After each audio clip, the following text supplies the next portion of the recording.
Vamos dar continuidade ao nosso curso de eletromagnetismo, continuando a resolução da segunda lista, continuando as questões sobre capacitores. Então, agora nós resolveremos a próxima questão de capacitores, da lista, é a questão 37. A questão 37 diz o seguinte: uma esfera condutora de raio A está inicialmente carregada com carga elétrica Q. Então, eu tenho aqui uma esfera de raio A que está inicialmente carregada com uma carga elétrica Q. Ok?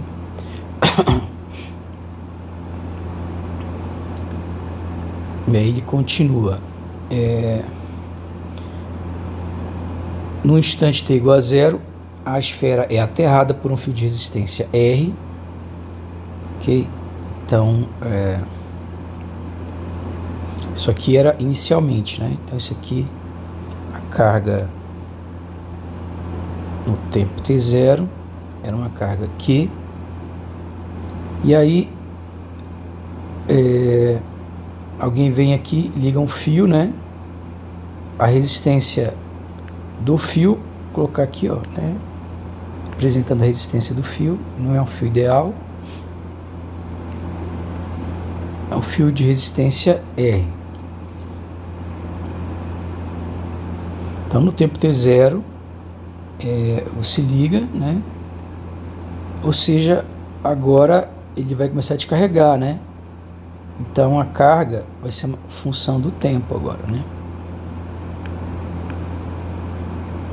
Ok, aí ele quer saber qual o módulo da corrente elétrica no fio em função do tempo.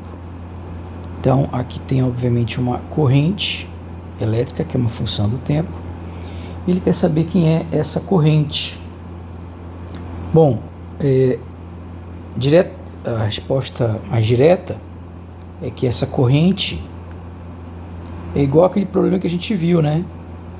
O que é essa corrente? Ela é justamente a variação dessa carga. Essa carga ela vai diminuindo com o tempo. Então, ela é menos a taxa de variação de Q com o tempo. Ok? Então, se eu tenho uma corrente saindo, né, de uma região onde a carga é Q, significa que a carga significa que essa carga no final, né, essa corrente saindo, ela é menos essa carga que estava nessa região. Se eu quisesse usar, podia usar o princípio da continuidade, né? Posso dizer que o que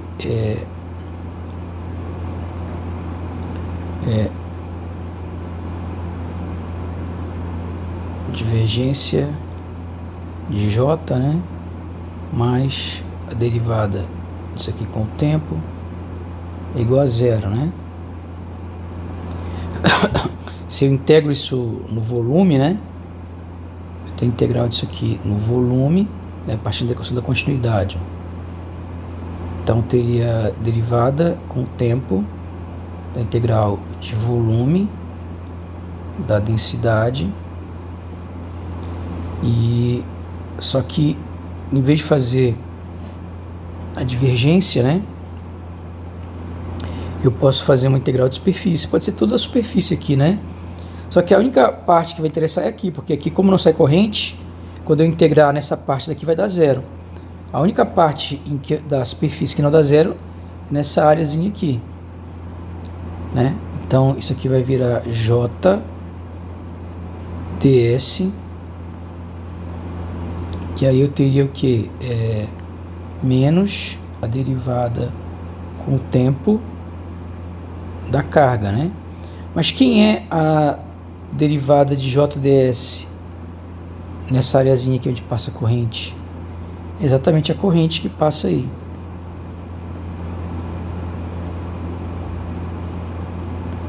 Ok? Então, se a corrente está saindo do volume, essa corrente é menos a variação da carga naquela região, tá? Mas eu não precisaria fazer tudo isso aqui, né? Fazer essa análise, você pode fazer essa análise só, é meio óbvia, né? Quem é a corrente saindo ali? É justamente a variação dessa carga que estava naquele volume com o tempo, ok? Além disso, a gente tem que quem é o potencial aqui, né? Porque a gente sabe que existe um potencial aqui numa esfera condutora, né? A gente já viu quem é esse potencial, né? Então, existe um potencial na esfera condutora e existe um potencial aqui que é zero, né?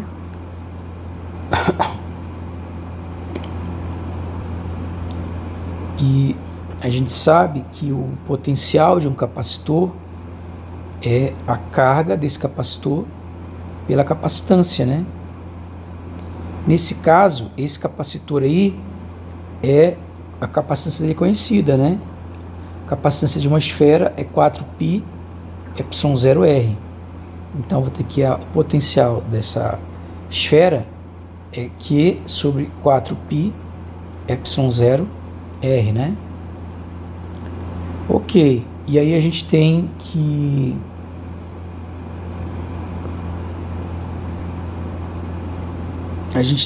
em cima desse resistor, eu tenho uma diferença de potencial, né? O potencial aqui é zero. Então, eu vou ter V menos zero, a diferença de potencial é R vezes a corrente, né? Que passa aqui, que passa nele. Se eu pegar a resistência vezes a corrente, dá exatamente a diferença de potencial.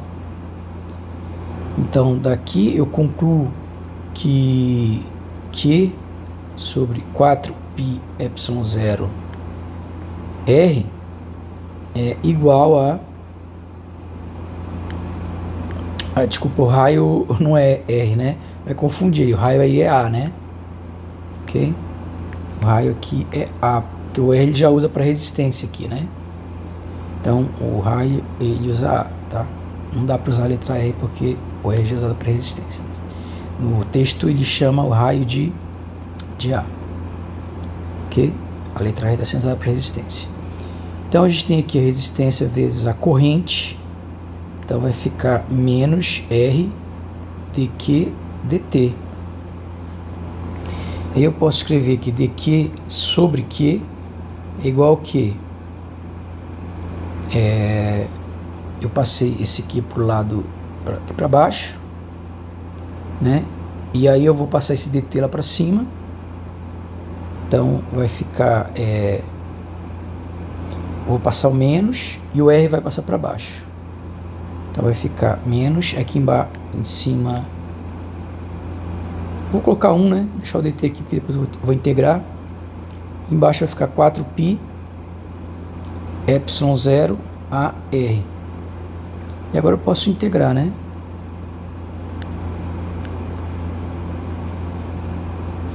Eu vou integrar de 0 até t. A carga em 0 era Qzinho, até a carga no tempo t, que é Qzão.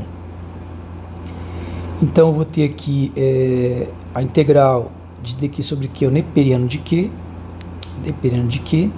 de Qzinho a Qzão, que é o que em função do tempo, né? Essa integral aqui, obviamente, que é t, né? Então vai dar t sobre 4π ε0 AR. Então, certo? Se você quiser colocar de 0 a t, né? Vou colocar aqui para t do outro lado. Então aqui vai ficar t de 0 a t. Desse lado aqui vai ficar neperiano de Qzão menos neperiano de Qzinho, que é uma constante, é igual a t é igual a menos t sobre 4π ε0 AR. E aí a gente tem o seguinte, que vai ficar neperiano de Q sobre Qzinho, né? A diferença dos logs de mesma base, conserva a base e divide os antilogaritmos. Isso é igual a menos t sobre 4π ε0 AR. E aí eu vou ter então essa base passa para o outro lado, ela está com base do neperiano, passa com base da exponencial.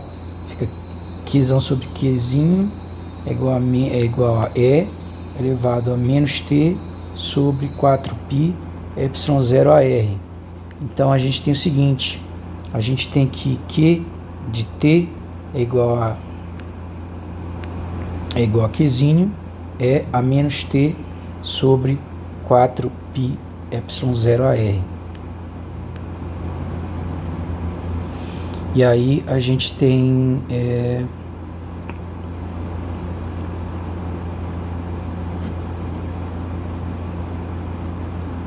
ok, mas ele quer a corrente, né? Se ele quisesse o Q já daria resolvido. Mas ele quer a corrente. Quem é a corrente? A corrente é menos a derivada do Q, né? Então vamos fazer lá.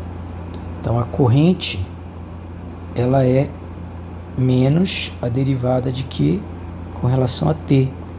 Então vai ficar menos Q derivada com relação a T de E a menos T sobre 4π epsilon 0 AR.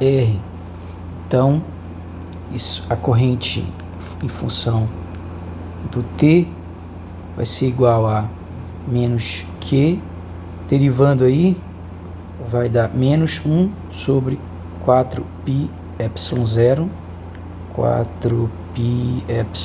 AR. Então vai dar menos Q, menos, aí fica menos 1 sobre 4π epsilon 0 AR, daqui fica E a menos T sobre 4π epsilon 0 AR. E aí então a corrente em função do tempo vai ser igual a ficar positivo, né? Q sobre 4π epsilon 0 AR é a menos T sobre 4π epsilon 0 AR. Quando eu comparo aqui, né? A gente vê que isso é exatamente esse resultado aqui. Ok, a próxima questão da segunda lista, que é sobre capacitores, é a questão 38. A questão 38 é exatamente igual à questão anterior, só que agora ele quer a carga elétrica, né? Em função do tempo. A carga elétrica a gente já calculou, né? A gente calculou até antes, na verdade, né? Então,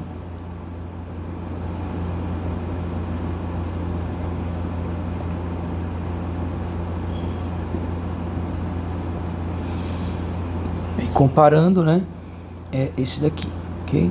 Então, já resolveu isso daí. A próxima questão da lista sobre capacitores é a questão 41, tá? Então, a próxima questão da lista que envolve capacitores é a questão 41, ok? Então, a questão 41, ela diz o seguinte, vamos ler a questão então. Um capacitor de placas paralelas é preenchido por um dielétrico com permissividade epsilon.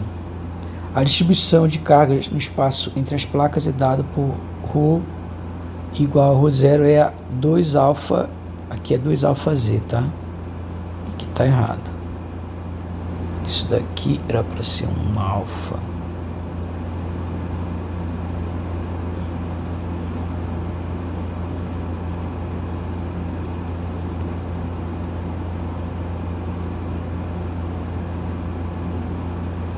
Tá? Isso era para ser um alfa, na verdade. Ok. Então,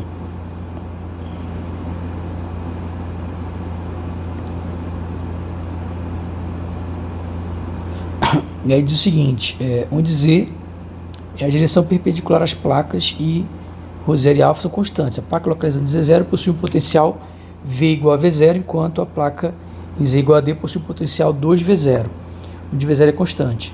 Considerando os efeitos de borda desprezíveis, qual é o potencial Vz no interior do capacitor? Então vamos resolver o problema. Então, aqui eu tenho o eixo Z, né? E ele fala que ele tem uma placa, duas placas, né? Paralelas. E aí, dentro desse capacitor, eu tenho um certo epsilon, né? e tenho uma certa densidade, que é a função de Z. Tem um certo epsilon, né? Uma certa densidade, que é a função de Z. Ele diz que aqui ele tem V0 e aqui ele tem 2V0, né? Sendo que aqui é a origem do Z, do eixo Z. Então a gente tem, ele diz que o ρ de Z é igual a ρ0 e a menos 2 alfa Z, né? Para resolver isso aqui, a gente vai usar a equação de Poisson, né? Equação de Poisson. Então, a equação de Poisson, ela vai dizer que o laplaciano do potencial elétrico, ele vai ser menos a densidade de cargas sobre epsilon zero. No caso, epsilon, né? Porque agora o meio é epsilon, não é epsilon zero. Então, só que aqui o potencial, ele é função apenas de Z, né? Então, obviamente que o laplaciano vai ser quem? Segunda derivada com relação a x, segunda derivada com relação a y, segunda derivada com relação a z, vezes vz, que é igual a menos ρ sobre epsilon. Obviamente que daqui, essa vai dar zero, essa vai dar zero, né? A única que não vai dar zero é segunda derivada do potencial com relação a z, igual a menos ρ, igual a menos ρ sobre epsilon. Tranquilo? E aí a gente tem que a gente não precisa mais de equação diferencial parcial, porque a função é de uma variável. E agora eu posso integrar, né? Escrever dv, dz, se eu integrar isso aqui, né? Integrando, eu vou ter o que? Integrando, eu vou ter que segunda derivada de v com relação a z, dz, integrar isso aqui. Aí aqui vai dar uma constante, né? Menos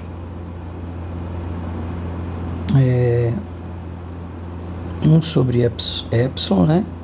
Integral de ρ. E o ρ, como nós vimos aqui, ele tem essa expressão, né? Epsilon zero, que eu posso jogar já para fora aqui. E o que sobra dentro? É a menos 2 alfa z dz. Ok. E aí eu tenho então que isso aqui vai dar dv sobre dz integral da segunda derivada. Isso aqui vai dar C1 menos ρ0 sobre epsilon. A integral da exponencial é a própria exponencial, mas eu tenho que dividir pela derivada desse argumento, né? Porque quando eu for quando eu derivar isso daqui, eu tenho que ter o valor no integrando. E quando eu derivar pela regra da cadeia, vai ter que multiplicar por isso daqui. Então vai ter que cancelar com isso de baixo para poder dar isso aqui de novo. Isso nós chamamos de teorema fundamental do cálculo. Então, essa expressão aqui pode ser escrita como dv dz é igual a C1 menos com menos mais ρ0 sobre 2 alfa epsilon a menos 2 alfa z. Ok? E agora eu posso integrar novamente. Então ficaria dv dz, integro em dz, e aí ficaria C1 dz, a constante pode ficar fora, né? Mais ρ0 sobre 2 alfa epsilon sai também, integra menos 2 alfa z dz, que a gente já integrou antes, né? A gente já sabe o valor. A integral da derivada é igual ao potencial em função de v. Isso aqui faltou que tem que ter uma constante de integração, né? Além disso, eu vou ter que ter uma constante de integração aqui, que eu vou chamar de C2. Então a gente vai ter o seguinte, então a gente vai ter aqui C2 mais C1Z mais ρ0 sobre 2 alfa epsilon, Essa integral, como a gente já viu, é a menos 2 alfa z sobre menos 2 alfa. Então, aqui vai dar menos, né? E com 2 alfa vai ficar 4 alfa ao quadrado epsilon. Então, é o resultado que a gente tem até agora. Agora que a gente tem a solução, a gente pode colocar as condições de contorno, né? A gente tem que v de zero é v0, né? Então, quando z é zero, dá v0. E quando z é igual a d, dá 2v0. Então, eu vou ter aqui, daqui eu tiro que v de zero é igual a c2 mais c1 vezes 0 menos ρ0 sobre 4 alfa ao quadrado epsilon vezes z elevado a zero. E aí daqui eu concluo, então, que C2 menos ρ0 sobre 4 alfa ao quadrado epsilon vezes 1, isso daqui é igual a V0. Daqui eu concluo que C2 é igual a V0 mais ρ0 sobre 4 alfa ao quadrado epsilon. Então, eu posso reescrever isso aqui, né?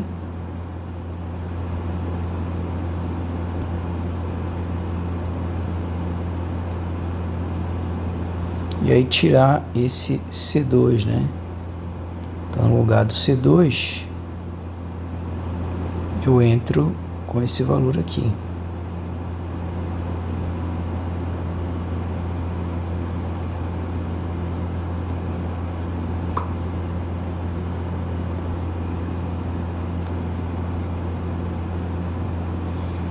E o V de D, ele é 2V0, né?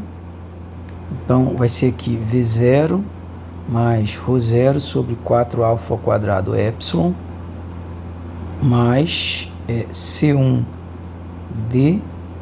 menos ρ0 sobre 4 alfa ao quadrado epsilon é a menos 2 alfa D, isso é igual a 2V0. Então, daqui eu concluo que C1 é só isolar isso aqui e depois dividir por D. Então, vai ficar 1 sobre D. O que vai estar do outro lado? Vai ficar 2V0 menos V0, que é igual a V0. Isso aqui vai para o outro lado, menos, né? E aí eu posso tirar, botar ρ0, 4 alfa ao quadrado epsilon, e coloco 1 aqui em evidência, porque quando eu jogar esse para o outro lado, ele vai dar mais, então boto um menos aqui, tiro esse ρ0 sobre 4 alfa ao quadrado de evidência, fica menos 2 alfa d. Então, eu venho aqui agora, repito a expressão, né?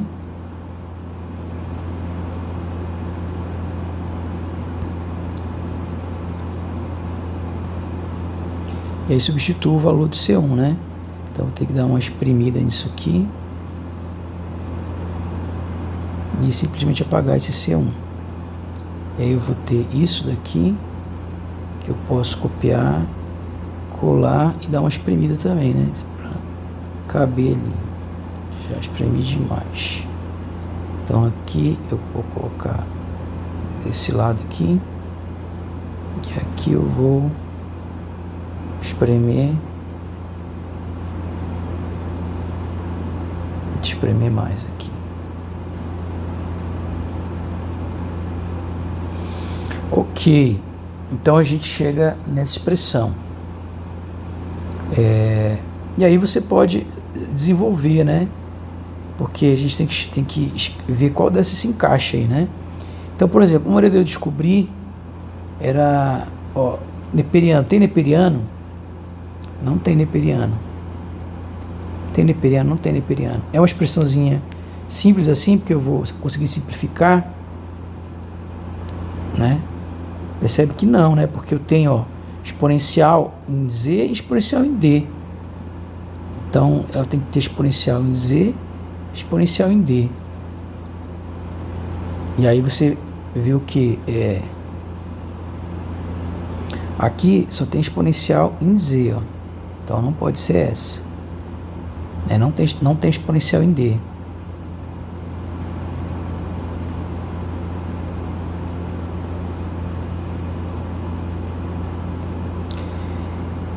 Esse também não tem exponencial em D, ó.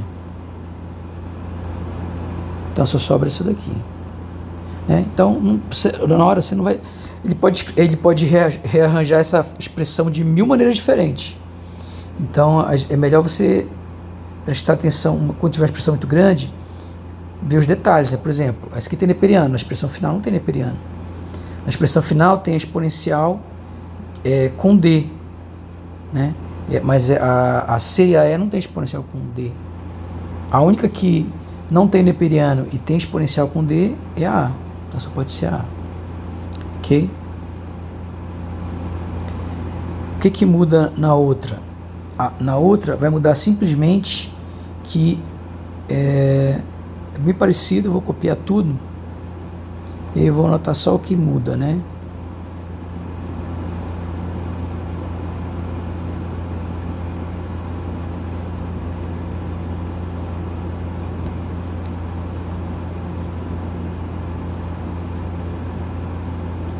Tá, vamos começar aqui. Vamos lá. Tá dançando aqui, não quer ficar no lugar. Tanta confusão, ainda botei errado. Agora. Ok, agora ficou bom.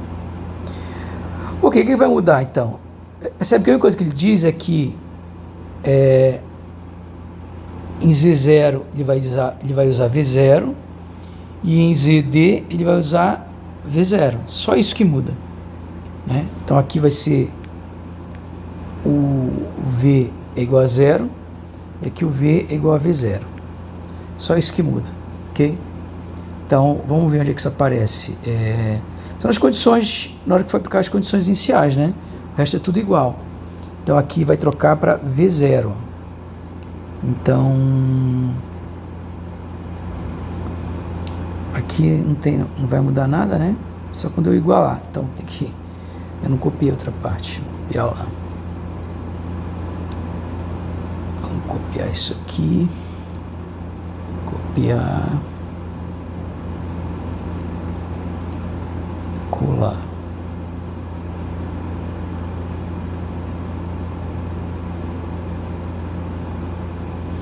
Ok, então vamos ver aqui.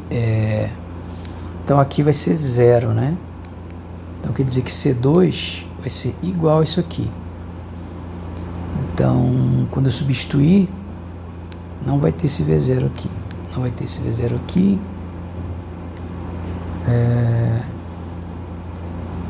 Quando for aqui também não vai ter esse 2, né? Que vai ser igual a V0. Só que vai continuar dando, porque vai ficar 0 aqui, e era V0, vai continuar dando V0, isso aqui não vai alterar. Então C1 vai continuar igual. A única coisa que vai mudar é que não vai ter esse V0 daqui. Ok? Mas o resto vai ficar idêntico.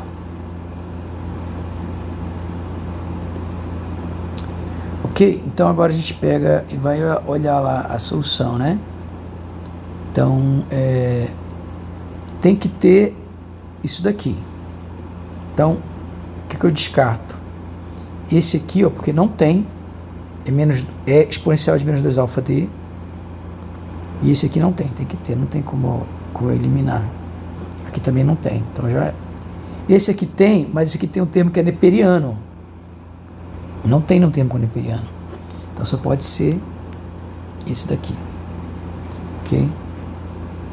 Então, como eu falei, tem que ter cuidado com você ficar batendo cabeça quando cai com expressão grande, porque ele pode reorganizar essa expressão de 1000 maneiras diferentes, né?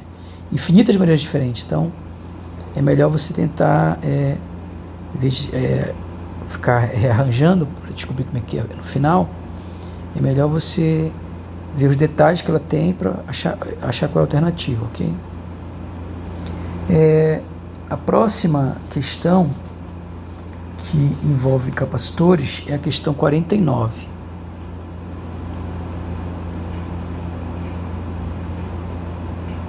questão já aqui, 49, certinho. Então chegamos na questão 49, que é uma outra questão que também é de capacitores, né? Então diz o seguinte, ó, considere dois capacitores cilíndricos, cada um deles formado por duas cascas cilíndricas coaxiais muito finas e longas de comprimento L. A casca interna está carregada com carga mais Q e a casca externa carregada com carga menos Q. As cascas do primeiro capacitor têm raio A e B, enquanto as do segundo capacitor têm raio A e menos B. Qual deve ser o valor de B' para que a energia potencial elétrica total acumulada no campo elétrico do segundo capacitor seja metade da energia potencial total acumulada no campo elétrico do primeiro capacitor? Ok, então vamos lá.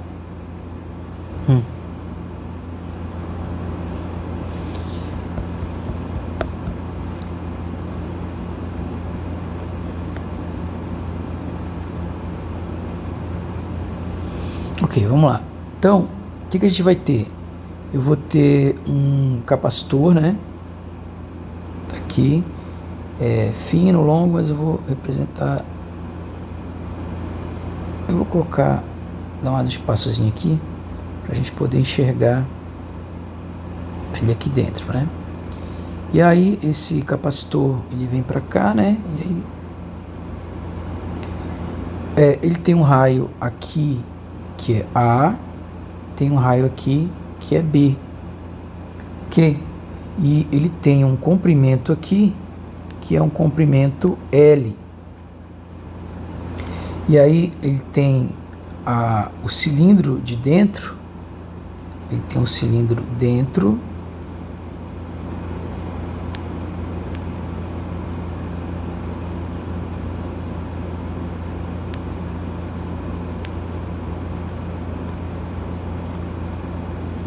que tem carga mais Q, e tem um cilindro de fora que tem carga menos Q.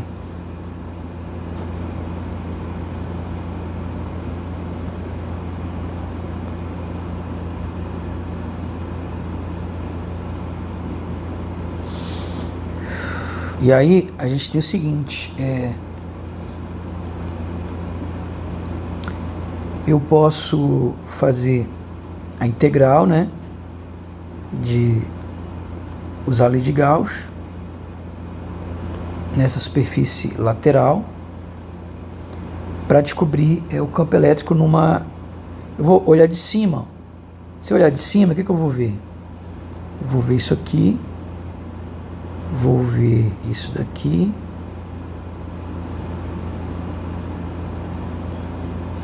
então aqui tem um raio A e aqui tem um raio B, e além disso, além do raio A e do raio B, eu tenho aqui uma superfície gaussiana que tem raio R. E aí a gente tem o seguinte, bem aqui eu tenho um campo elétrico.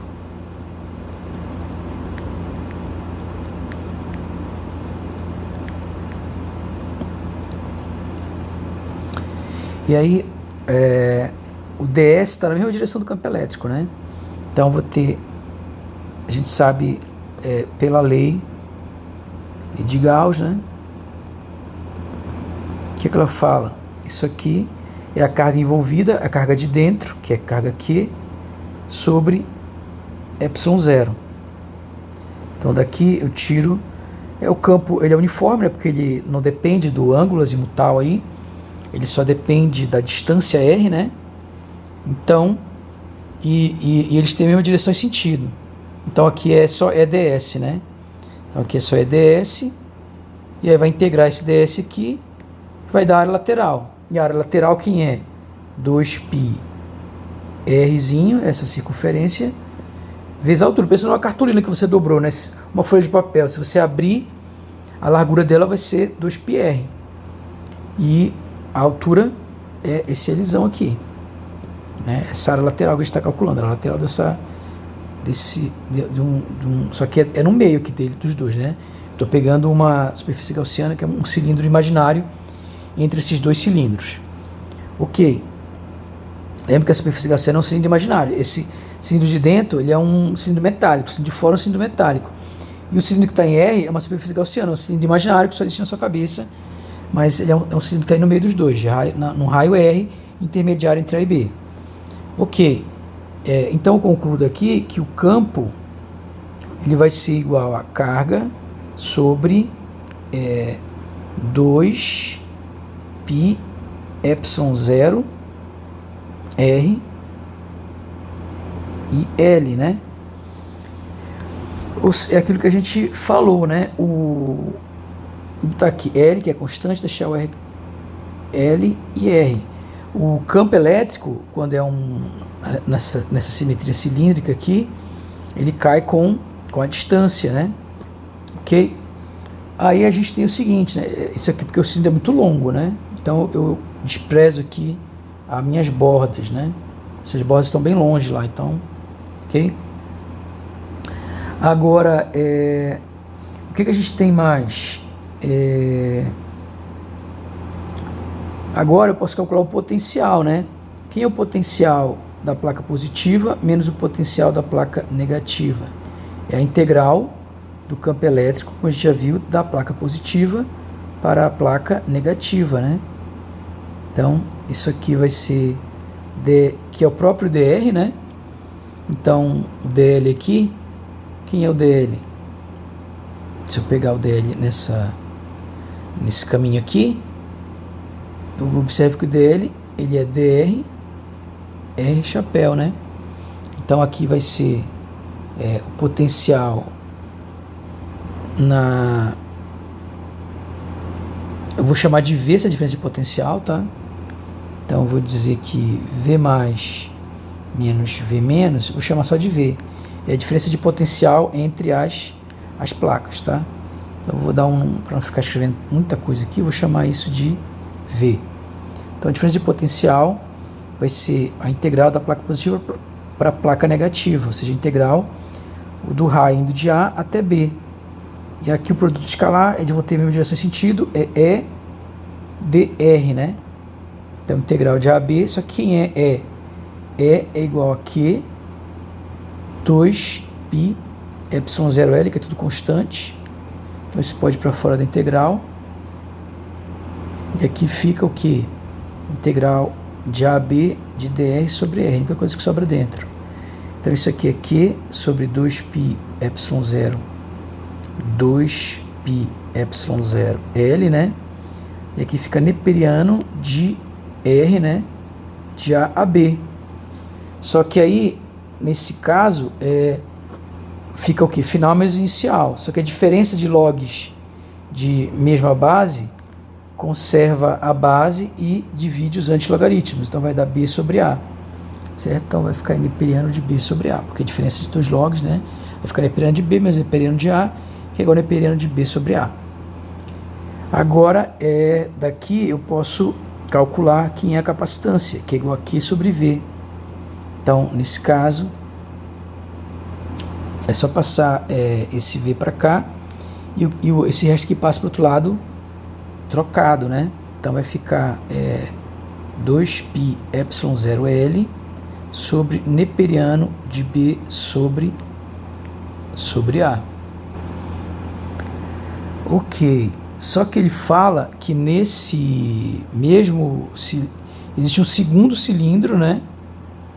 E a única coisa que muda nesse segundo cilindro, eles têm esse primeiro cilindro e tem um segundo cilindro, e é tudo igual. A única coisa que muda no segundo capacitor cilíndrico é que em vez de B no segundo é B', né? Então quer dizer que o segundo capacitor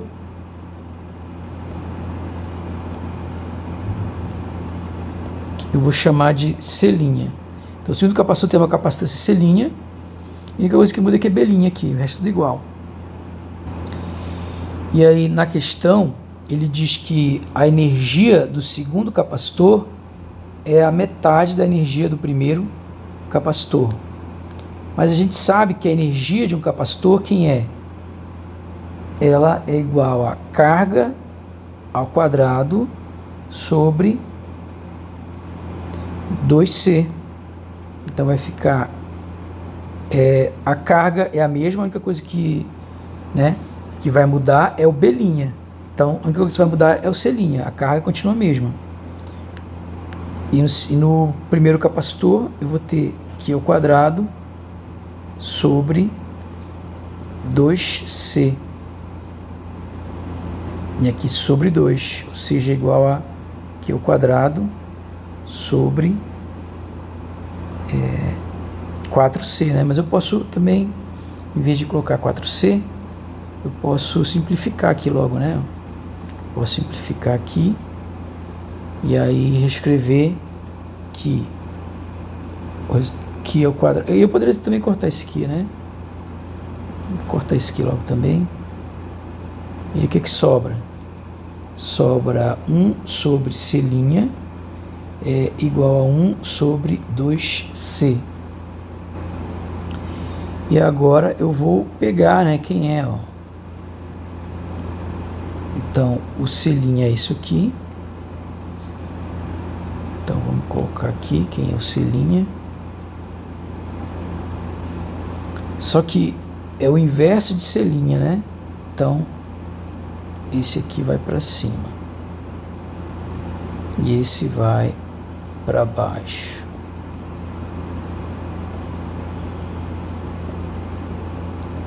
Esse aqui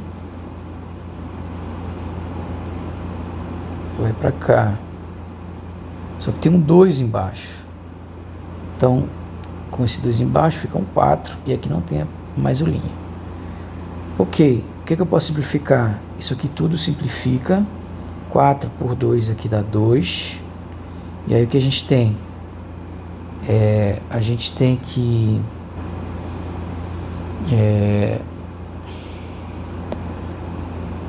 neperiano de B' sobre A é igual a meio neperiano de B sobre A.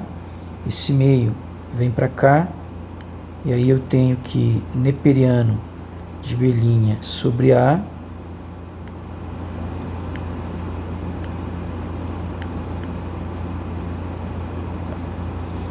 é igual a neperiano de B sobre A elevado a meio.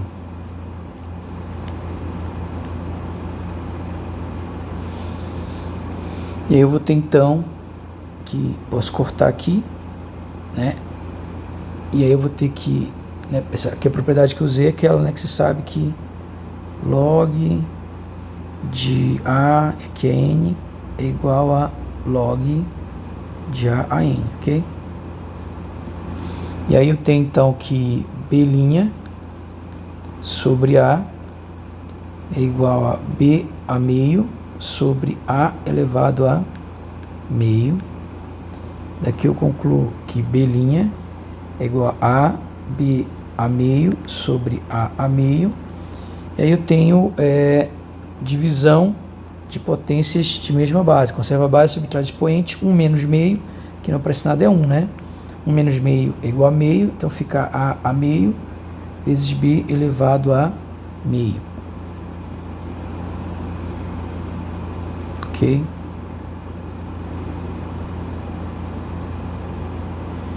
Se a gente olhar aqui, então B' é igual a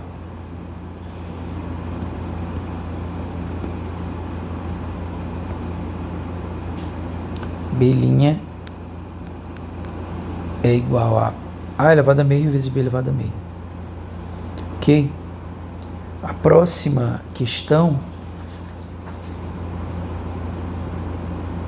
é a questão 50, né? Então, a próxima questão sobre capacitores é a questão 50. Aí a questão 50 diz o seguinte, vamos ler, né? Um capacitor cilíndrico é formado por duas cascas cilíndricas coaxiais muito finas e longas de comprimento L. Parece que a gente fez agora, né? E raios BA igualzinho, né? Casca interna com carga mais Q e a externa com menos Q, igualzinho ao anterior, né? Só que ele quer a energia total armazenada no capacitor. Só isso, né? Então, exatamente igual essa questão aqui. E aí, então não vou fazer de novo, né? Só você rever aqui o cálculo. A capacitância é 2πε0L neperiano de B sobre A. Então, quem é a capacitância do capacitor cilíndrico, né?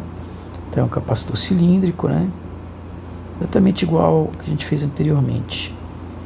E aí ele tem a carga aqui é mais Q, a carga aqui é menos Q, o raio aqui é A, ele tem um raio aqui que é A, tem um raio aqui que é B. Então, tem esse raio A e o raio B.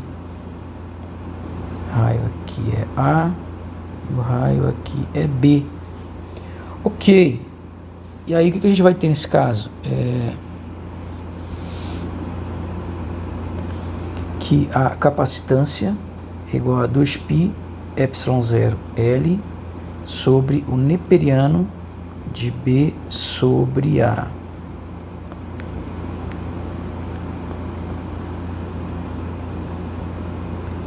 Então daqui eu tenho que a energia total, ela vai ser quem? Eu vou botar como eu usei TOT, né? A energia total armazenada nesse capacitor, como nós já vimos, é a carga ao quadrado, né? A carga na placa positiva ao quadrado sobre 2C. Então a energia total é igual a Q ao quadrado sobre 2C. Então vai ficar 4πε0L sobre neperiano de B sobre A. Conserva o primeiro, multiplica pelo segundo invertido, vai dar Q ao quadrado sobre 4πε0L neperiano de B sobre A, que é exatamente esse resultado aqui, ok? Lembrando que esse caso aqui, o L é isso aqui, né? Ok,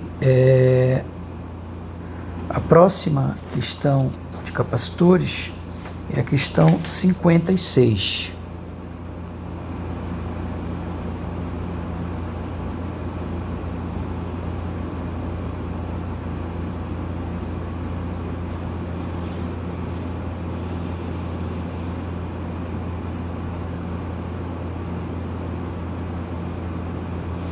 Ok, então vamos à leitura, né?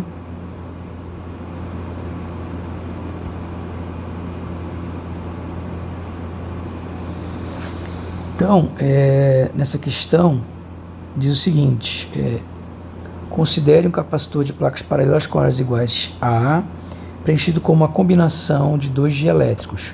O primeiro dielétrico de permissividade é ε1, espessura D1, colocado em cima do segundo dielétrico de permissividade ε2, espessura D2, ambos os dielétricos têm áreas iguais, as áreas das placas são encaixadas perfeitamente no capacitor, pois a distância entre as placas é D1 mais D2. Então, está tudo explicado já no desenho, né? No desenho está tudo explicado, não tem, nem precisaria do enunciado. Qual é a capacitância por unidade de área? Então, ele quer a capacitância por área. Ok, uma coisa que a gente vai ter nesse caso é que lembrar da continuidade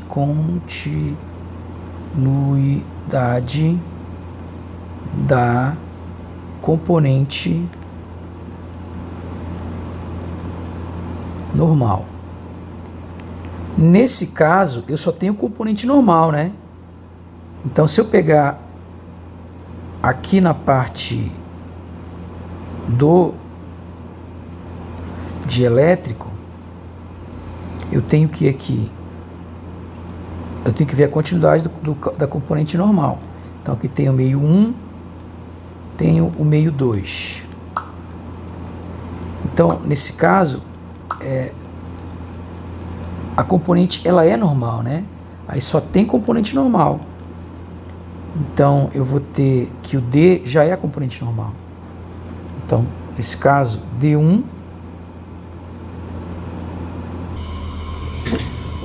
Ok, então vai ser D1, vai ser igual a D2, porque na verdade a descontinuidade, né, da componente normal, ela tem que ser igual à densidade de carga livre entre os meios, né? Então significa que nesse caso aqui eu não tenho carga livre, né? Então isso aqui é zero. Então quer dizer que D1N é igual a D2N. Só que não tem componente tangencial. Então isso aqui na verdade é o próprio D1, D2, né? O vetor de deslocamento elétrico só tem componente normal nesse caso, né? Que é a mesma direção do campo elétrico aí, né? Então considerando que eu tenho aqui cargas positivas, né? E aqui cargas negativas. E aí o que a gente tem é que ε1 vezes E1 é igual a ε2 vezes E2. Bom, por outro lado, eu tenho que o potencial, ele vai ser o quê? Ele vai ser a integral do campo elétrico, né? Colocar aqui o eixo Z aqui. Então, eu vou fazendo essa integral, o que eu encontro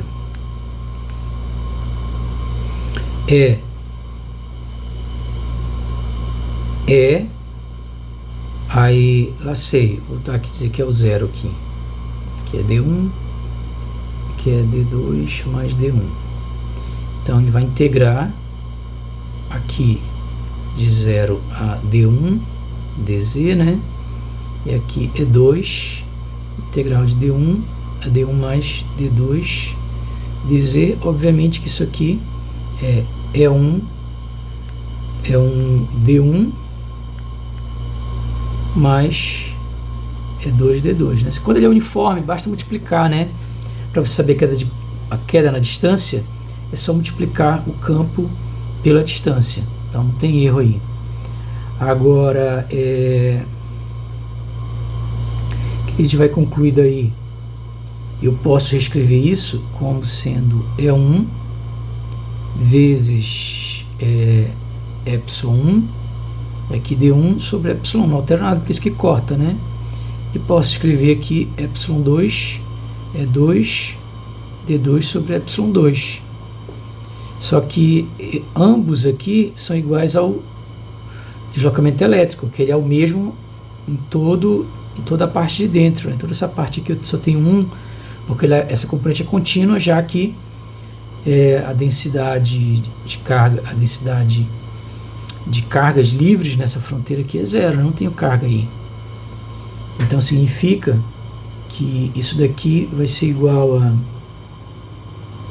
epsilon, bom, aqui posso chamar de D, né?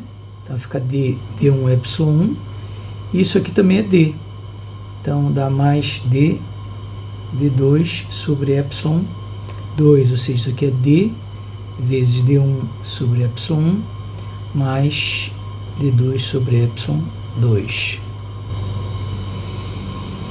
Então a gente tem a capacitância equivalente, que no caso é a carga pela tensão, que vai dar Q sobre D sobre D1 epsilon 1 mais D2 sobre epsilon 2, né? Bom, com relação ao deslocamento elétrico, eu posso pegar também ele aqui, ele bem aqui, né? E como ele aqui o campo é uniforme, o campo elétrico ainda muda daqui para cá, né? Mas o D não. Como é uniforme,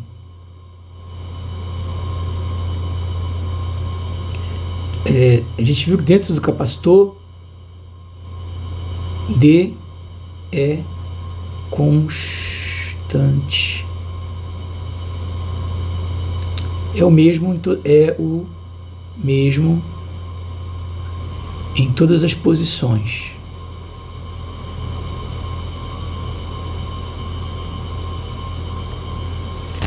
ok?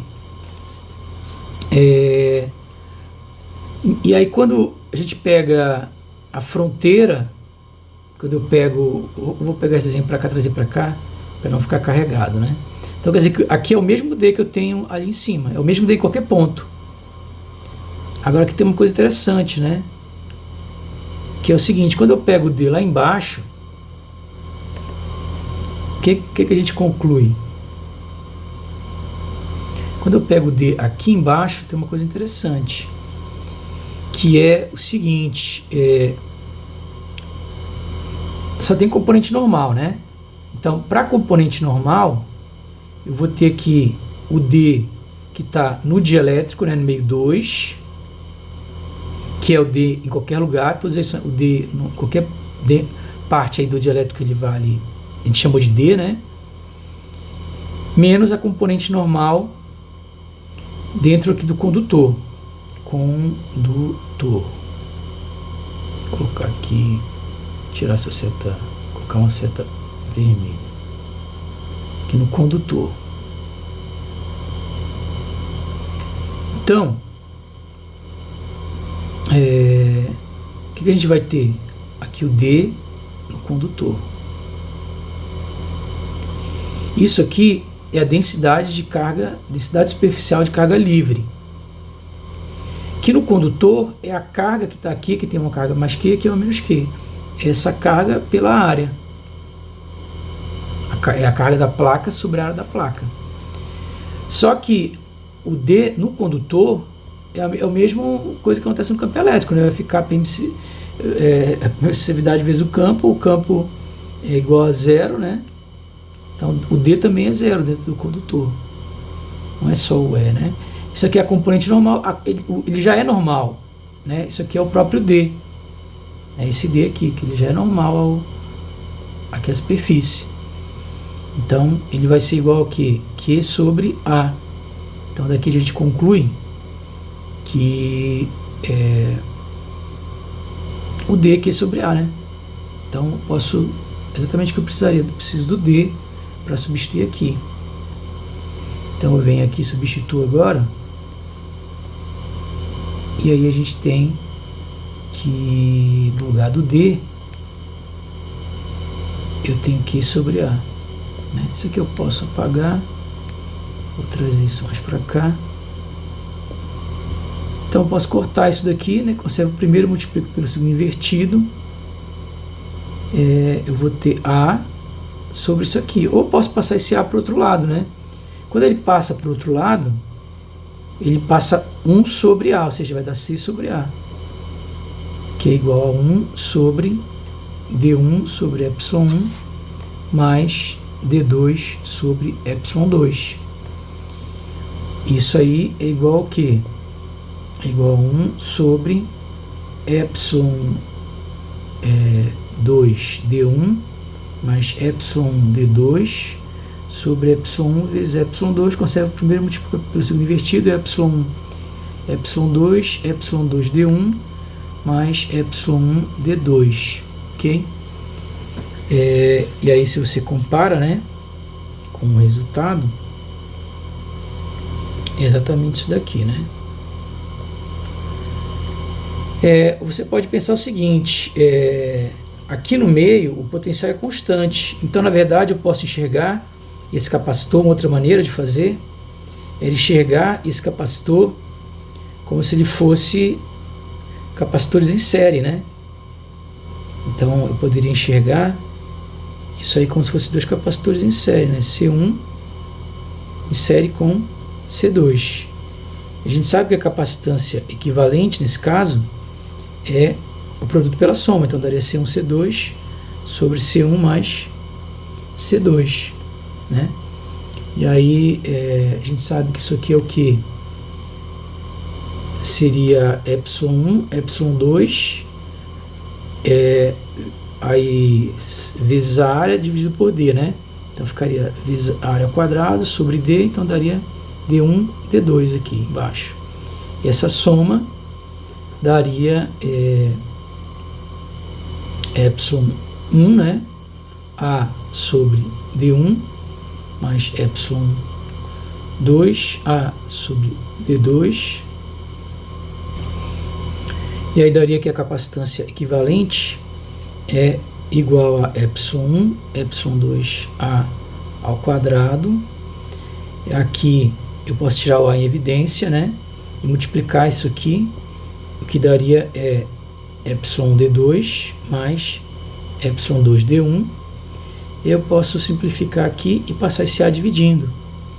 Eu teria então que o C é igual a ε1, ε2 sobre εd2 mais ε2d1. E aí a gente conseguiria fazer bem mais rápido, né? Considerando que esses dois capacitores estão em série. Ok. Outra questão que a gente vai ter é a questão 57, né? E a questão 57, ela diz o seguinte, vamos ler, né? Ela diz o seguinte: considere um capacitor de capacitância C totalmente carregado com uma carga Q0. A energia total armazenada no capacitor é o zero. Em determinado instante, o capacitor começa a descarregar através do resistor de resistência R. Em termos da constante de tempo, em quais instantes o capacitor terá respectivamente um terço da sua carga Q0 e um terço da sua energia, o zero. Bom, a gente já fez bastante esse tipo de problema, a gente já sabe que a equação de descarga de um capacitor é ele tem uma carga inicial Q0 e ele descarrega exponencialmente, né, com o tempo, sendo que eu tenho que colocar aqui um tal embaixo do T, né, onde esse tal é igual a RC. Então isso daqui é a equação de descarga de um capacitor através de um resistor. E aí a gente sabe que a energia, como função do tempo, é a carga ao quadrado sobre 2C. Então isso vai dar Q0 sobre 2C, Q0 ao quadrado. E isso aqui ao quadrado dá o quê? Dá E a menos 2T sobre tal. Só que o que eu quero? Eu quero encontrar a carga num tempo TQ, onde a carga, eu quero o tempo, né, TQ, quando a carga é Q0 sobre 3. Ou seja, Q0 é a menos TQ sobre tal, é igual a Q0 sobre 3. Eu posso cortar aqui. Então eu vou ter que isso aqui pode passar para o outro lado, né? Quando ele passa para o outro lado, ele passa como neperiano.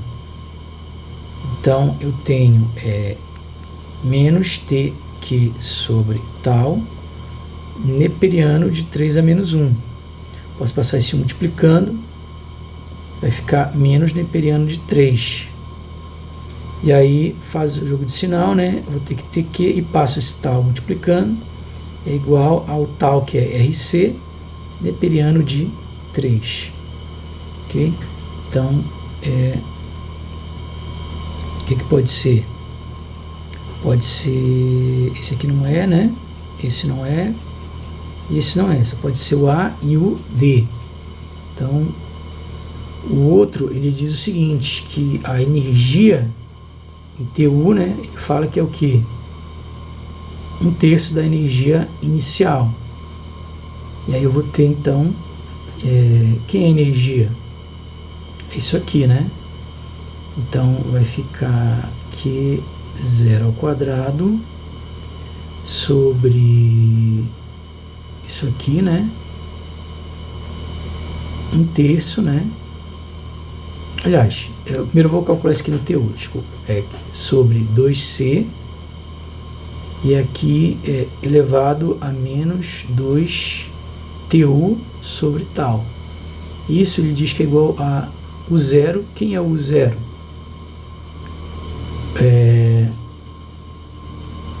O zero é a mesma fórmula, né? Só que inicialmente a carga era Q0, tá? Q0 ao quadrado sobre 2C. Então eu posso cortar aqui. Só que aqui é um terço, desculpa, né? É um terço.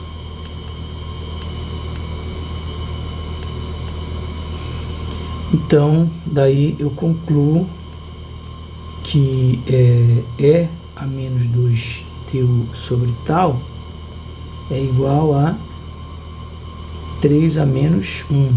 Passo aqui para o outro lado, né? Ele passa com base do logaritmo neperiano. TU sobre tal é igual a neperiano de 3 menos 1. Esse menos 1 passa multiplicando, eu tenho menos 2 TU sobre tal é igual a menos neperiano de 3. Então, eu vou ter que TU é igual a RC sobre 2, né? RC sobre 2 neperiano de 3. Então, se a gente for olhar lá, ó,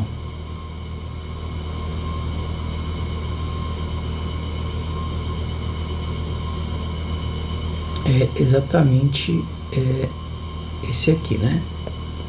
Ok. E aí a gente tem da lista a última questão de capacitores, né? Então vamos ler, que é a questão 58. Um condutor inicialmente neutro é posto em contato com o segundo condutor que está inicialmente carregado com carga Q e potencial V. Após o contato ser estabelecido entre eles, verifica-se que o primeiro condutor adquire carga Qzinho. A capacitância do primeiro condutor é... Bom, então inicialmente eu tinha aqui um condutor, que eu não sei como é que é, tem um outro condutor que eu não sei como é que é, só que ele diz que a carga desse segundo aqui é QV, e esse primeiro aqui está neutro, né? E obviamente que as capacitâncias não se alteram, né? Se tem C1, C2, não interessa que eu faça, as capacitâncias vão continuar a mesma. E ele vai e encosta esses dois condutores, né? Quando ele encosta, vai ter transferência de cargas, né? Desse aqui para esse aqui. E aí, o que eu vou ter? A capacitância não muda, né? A capacitância é a mesma. Só que a carga agora é Q e Qzão menos Qzinho, que foi a carga que passou para outro condutor, né? Então, o que vai acontecer nessa situação? Bom, os potenciais são iguais, né? Quando você coloca em contato, você vai ter todo o sistema no mesmo potencial, né? Quando você coloca em contato dos condutores, ele funciona como se fosse um condutor só, submetido a um único potencial. Então seria Q1 sobre C1, que é o potencial 1, né? Então eu concluo que o potencial 1 é igual ao potencial 2, ou seja, Q1 sobre C1 é igual a Q2 sobre C2. Então nessa nova situação, eu tenho que o Q1 é Qzinho, o Q2 é Qzão menos Qzinho, e as capacitâncias não se alteram, né? São as mesmas capacitâncias iniciais. Só que essa capacitância aqui ela é conhecida, porque quem é capacitância? É a carga pela tensão. É a carga Qzão pela tensão inicial que ele dá, é o C2. Então eu tenho que Q sobre C1 é igual a Qzão menos Qzinho sobre a carga anterior do segundo condutor pelo potencial do segundo condutor. Então daqui eu concluo que C1 bom, primeiro eu posso dizer que Q sobre C1 é que eu conservo o primeiro e multiplico pelo segundo invertido, V vezes Q menos Qzinho sobre Qzão, né? E aí a gente conclui no final que o C1 é igual, tem que passar, esse está embaixo vai para cima, né? Esse está em cima vai para baixo, então vai ficar Qzinho, Qzão sobre Q menos Qzinho vezes o potencial, né? Então em cima Qzinho e Qzão, né? Embaixo Q menos Qzinho e o potencial exatamente isso daqui. E com isso a gente encerra as questões sobre capacitância. Ok? No próximo vídeo nós resolveremos as questões envolvendo resistências elétricas. E é isso.